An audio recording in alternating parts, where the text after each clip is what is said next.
Hello दोस्तों, कैसे हो आप सब लोग। मैं अंजलि आपके अपने चैनल अंजलि हिंदी अध्ययन में आपका स्वागत करती हूँ। मैं ऐसा आशा कर सकती हूँ कि आपकी पढ़ाई अच्छे से चल रही होगी क्योंकि एग्जाम नजदीक है। ठीक है। मैं आपको बता देना चाहती हूँ, मैं हिंदी फणीश्वर नाथ रेणु के पहले जितनी भी लगाई गई है कहानी की यूनिट जो यूजीसी नेट के सिलेबस में लगा हुआ है उसको मैं पढ़ा चुकी हूँ। लेकिन एग्जाम नजदीक है, अगर आप लोग बोल रहे होंगे तो मैं सिर्फ मेन मेन पॉइंट को पढ़ाऊँ जो आपके एग्जाम की नजर से एकदम अच्छा हो, इम्पोर्टेंट हो। ठीक है। तो मैं सोच रही हूँ कि मैं वैसा पढ़ाऊँ। अभी आज मैं फणीश्वर नाथ रेणु को पढ़ा रही हूँ। फणीश्वर नाथ रेणु की पहले जीवनी पढ़ा देती हूँ, फिर इनकी कहानियां और ये सब पढ़ा देती हूँ। आचार्य के बाद के प्रेमचंद कहे जाने वाले फणीश्वर नाथ रेणु का जन्म मार्च 1921 को बिहार के अररिया, जो जिला पूर्णिया में, हाँ, पूर्णिया उसका जिला था। रेणु के बचपन का नाम फनीसर था। क्या था? फनीसर था। दादी ने उनका कड़ुआ रखा, कारण उनके जन्म के समय कृष्ण कन्ही लेना पड़ा था। मतलब फनीसर नाम था उनका और कनुआ ने उन दादी ने उनका नाम रखा। कड़ुआ नाम को ही बाया नागार्जुन ने रेणु उपनाम दिया। नागार्जुन ने उनका नाम रेणु दिए थे। रेणु जी के पिता का नाम शिलानाथ मंडल तथा माता का नाम पाड़ो देवी था। इम्पोर्टेंट पॉइंट कभी कभी पूछा जाता है। रेणु जी ने 3 शादियां की थी। पहली पत्नी रेखा राय थी, जिनसे एक बेटी हुई, कविता राय। ठीक है। दूसरी पत्नी पद्मा देवी थी, पद्मा रेणु जिसको जानते हैं, जो कटिहार जिले के मिमीदिया ग्राम की रहने वाली थी।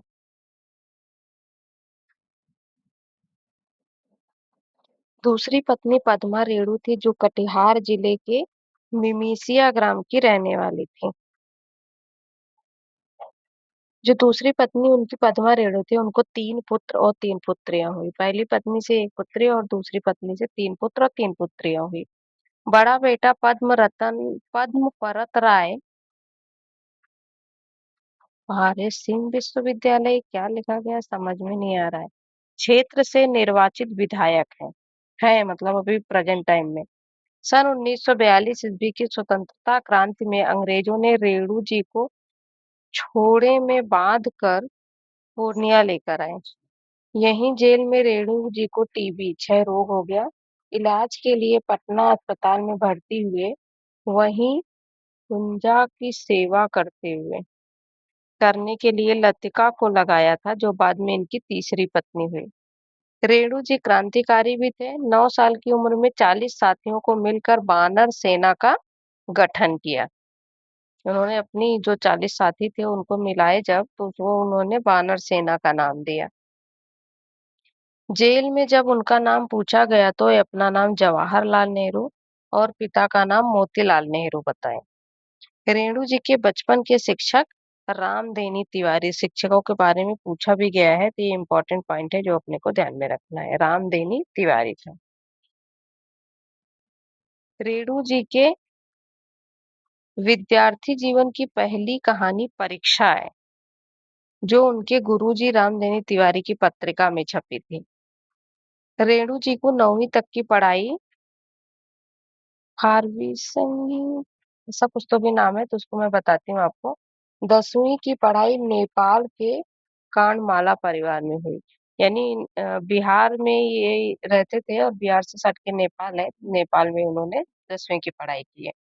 काशी विश्वविद्यालय में बंटवारा कहानी लिखी जो काफी चर्चा का विषय रहा। बंटवारा जो कहानी लिखी है वो, ये साहित्यिक परिचय मैंने थोड़ा सा रखी हूँ, इसमें थोड़ा थोड़ा है, तो मुझे नहीं लगता कि इसको पढ़ाने की जरूरत है, तो एक बार देख लेते हैं। वास्तविक नाम, हाँ, रेणु था। आंचलिक उपन्यास के हस्ताक्षर थे, वे आंचलिक उपन्यासकार थे। इम्पोर्टेंट पॉइंट है। आंचल उनकी रचनाओं में आंचलिक जीवन, बोली-बानी, लोक संस्कृति, ग्रामीण परिवेश, सामाजिक विषमताओं का जीवंत वर्णन है। उनकी प्रमुख कृतियाँ, ये उपन्यास के बारे में जो मैं आगे दी हूँ, वे प्रगतिशील लेखक आंदोलन से भी जुड़े रहे, लेकिन उनका साहित्य किसी विचारधारा की कठोर सीमाओं से बंधा नहीं था। रेणु का साहित्य मानवतावादी दृष्टि, करुणा, संवेदनशीलता और यथार्थ के प्रति गहरी प्रतिबद्धता के लिए विशेष रूप से सराहा जाता है। महिला आंचल उपन्यास, ये महिला आंचल के बारे में है जो अपने उपन्यास में लगा हुआ है। तो आप इसका स्क्रीनशॉट लेके रख लीजिए। वैसे अभी नहीं पढ़ा रही हूँ मैं, बाद में जब उपन्यास का पढ़ाऊंगी तब उसमें जोड़ दूंगी। वैसे तो ये जो यूजीसी का नेट का सिलेबस है वो बहुत बड़ा है। उसमें मैं पूरा नहीं पढ़ा रही हूँ अभी, लेकिन नेक्स्ट एग्जाम के टाइम पे मैं वैसे बहुत अच्छे से पढ़ाने वाली हूँ। अभी तो पूरा नहीं पढ़ा पा रही हूँ, अभी थोड़ा ही पढ़ा रही हूँ। जैसे उनके उपन्यास है महिला आंचल, महिला आंचल, परिकथा, दीर्घ तपा, जुलूस, कितने चौराहे और पलटू बाबा रोड। ये पल्लू नहीं, पलटू बाबा रोड है वो। ठीक है। और इसको इस तरीके से आप याद कर लीजिएगा, ये यहाँ पे गलत ही दे दिया। और उनका रिपोर्टाज भी बहुत ज्यादा इम्पोर्टेंट है।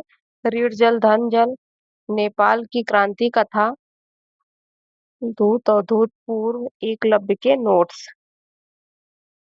हाथ का जस 3 अध्याय। क्या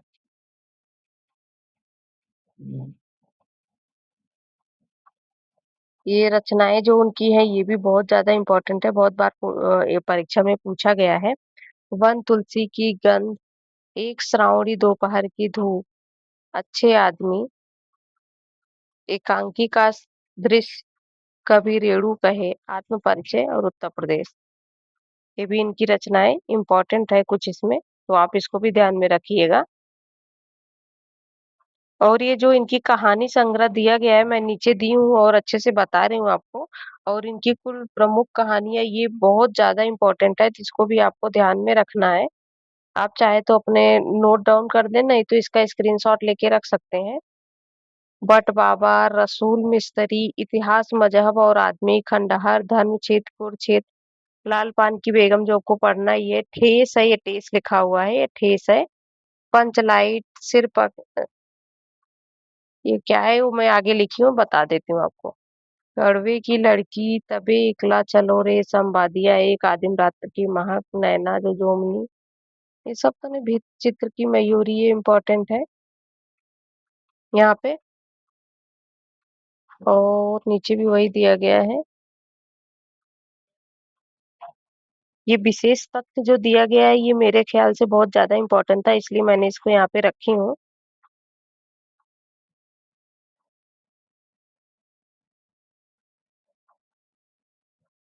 बट बाबा रेणु जी की पहली कहानी है जिसका प्रकाशन 27 अगस्त 1944 को विश्वामित्र पत्रिका में हुआ। रेणु जी की दूसरी कहानी पहलवान का ढाक, जो 11 सितंबर 1944 को विश्वामित्र में छपी। रेणु जी की अंतिम कहानी भित्ति चित्र की मयूरी है, ये भी इम्पोर्टेंट पॉइंट है। रेणु जी ने अपनी संपूर्ण कहानियां 1948-1972 के बीच लिखी। रेणु जी की प्रथम पौड़ कहानी पार्टी का भूत को माना जाता है। रेणु जी की अंतिम कहानी अगिन संचालक है। अंतिम कहानी, एक अंतिम कहानी इधर भी दिया गया है, एक अंतिम कहानी इधर भी। ये किसी किसी के अनुसार ऐसा माना जाता है। अगर दोनों एग्जाम में रहा तो ये ज्यादा इम्पोर्टेंट है, इसको रखना।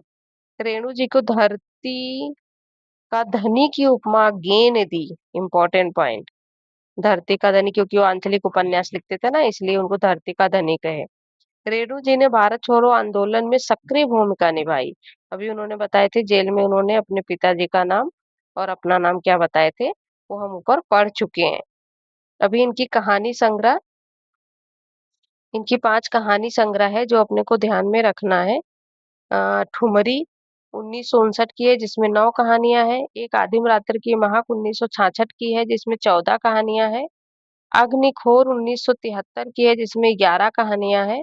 अच्छे आदमी 1986 जिसमें 9 कहानियां पहले में और अच्छे आदमी में 9 कहानियां है। एक श्रावणी दोपहर की धूप 1984। जिसमें कहानियाँ दी नहीं गई हैं कितनी हैं। और इसमें जो ठुमरी कहानी संग्रह से ही हमारी दोनों कहानियाँ हमारे सिलेबस में है, इसलिए मैंने ठुमरी की सारी कहानियाँ रख दी हूँ ताकि आप उसको ध्यान में रखें। वो वहाँ से क्वेश्चन पूछा जाता है। जैसे रसप्रिया, तिथोड़दक, ठेस, नित्य लीला, पंचायत, सिर पंचमी के सगुन, तीसरी कसम, लाल पान की बेगम और तीन विधियाँ। ये तीनों इन सबको अपने को ध्यान में रखना है। अभी आज की यहीं तक बताती हूँ।